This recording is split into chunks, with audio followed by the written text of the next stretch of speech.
What really makes someone a saint? Is it about knowing all the ancient scriptures by heart? Or maybe spending a lifetime in quiet prayer? Or is it something way more challenging? Something that looks the world right in the eye and decides to change it? Today, we're talking about a man who answered that question not with his words, but with his actions. Okay, just picture this. We're in a society with these ironclad rules about purity and caste, and a respected Brahmin scholar, a man at the top of the social ladder, just walks into the home of an untouchable family, people he was literally forbidden to even touch, and he sits down and shares a meal with them. I mean, this one act was like a social earthquake. It was an act of radical compassion that put everything he had on the line. And for Sant Eknath, this was really just the beginning. So today, we're diving into the life of Sant Eknath, a man whose story has rightfully earned him the title of the compassionate rebel. Eknath's whole life is just full of these moments that completely flew in the face of convention. And every single time, his actions would outrage the Orthodox Brahmins in his city. They'd try to publicly shame him, to make an example of him, but somehow, miraculously, Eknath was always vindicated. It was like he was proving that his compassion was a truer form of holiness than all of their rigid rituals combined.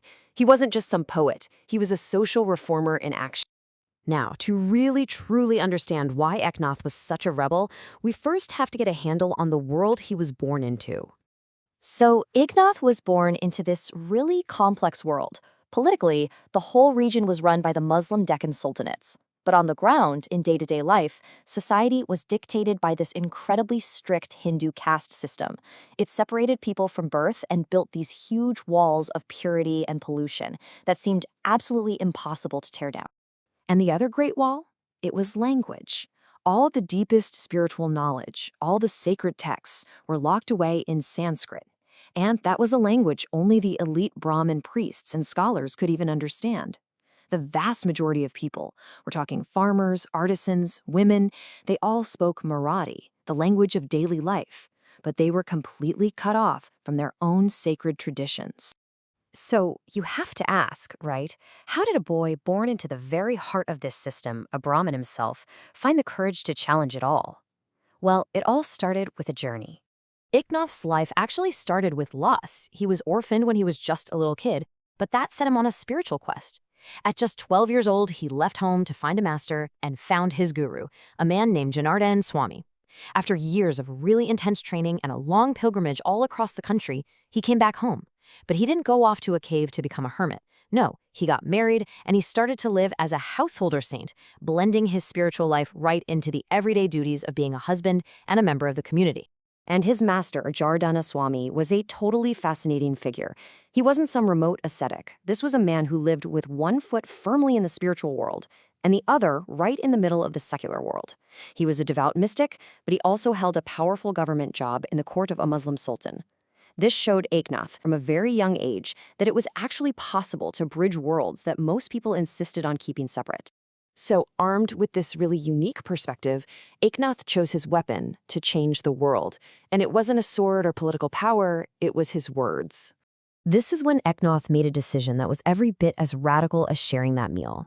He decided he was going to take the most profound, complex spiritual ideas, the stuff guarded by the Sanskrit elite, and he was going to translate it, explain it, and write about it in the simple, everyday Marathi that everybody could understand. He was basically launching a mission to democratize spirituality. Now, the religious establishment was, you can imagine, absolutely furious. But Eknath challenged them head-on with this just devastatingly simple question. He argued that the language of the people was just as divine as the language of the priests. He was asserting the spiritual dignity of every single person, no matter their station. And his output was just immense. He wrote this monumental commentary on the sacred Bhagavata Purana, and he retold the entire epic Ramayana so that anyone could understand it. But he also wrote in shorter forms. His most unique creations were probably the Baruds. These were short, dramatic, kind of theatrical folk poems that used humor and satire to expose all the hypocrisy and injustice he saw around him. Just brilliant. But here's the thing about Eknath. Words and philosophy didn't mean a thing if you didn't live them. His path was Bhakti, a path of active, loving devotion, and his life became the ultimate proof of his teachings. The stories about him are legendary. Like, one time he found a little boy from an untouchable community just crying his eyes out all alone on the burning hot sand of a riverbank. Ignoring all the rules that forbade him from even touching the child, he just picked him up, put him on his shoulders, and carried him home searching for the boy's parents. Another time he was coming back from the temple carrying holy water, and he saw a donkey literally dying of thirst. The priests were horrified when he gave the sacred water to the animal. But Eknath's response was just perfect. He basically said, the same divine presence that you all worship in that stone idol is right here suffering in this thirsty animal. For him, seeing God in all beings wasn't just a nice idea, it was his reality. This intense, personal devotion was the real heart of the Varkari tradition he was part of. It was this amazing movement of poet-saints, all centered on devotion.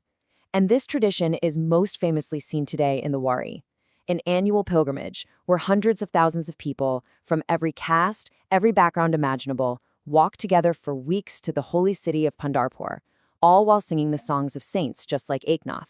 So after a lifetime of breaking rules and building bridges, what's the lasting impact of this compassionate rebel? Well, scholars have a name for him, a Saint-Integrator. And it's the perfect description, isn't it? He spent his entire life connecting worlds that were just determined to stay apart. He bridged the gap between that elite Sanskrit knowledge and popular Marathi devotion, between the highest and lowest castes, and he even sought to find common ground between Hindu and Muslim communities in his writings. And his message is just as powerful today as it was 500 years ago. He taught that real spirituality isn't found in rituals, it's found in action. He showed us that unity between people is more sacred than any man-made rule of purity. And maybe most importantly, he taught that you don't have to run away from the world to find God. You can find the divine right there in your family, in your work, and in your community.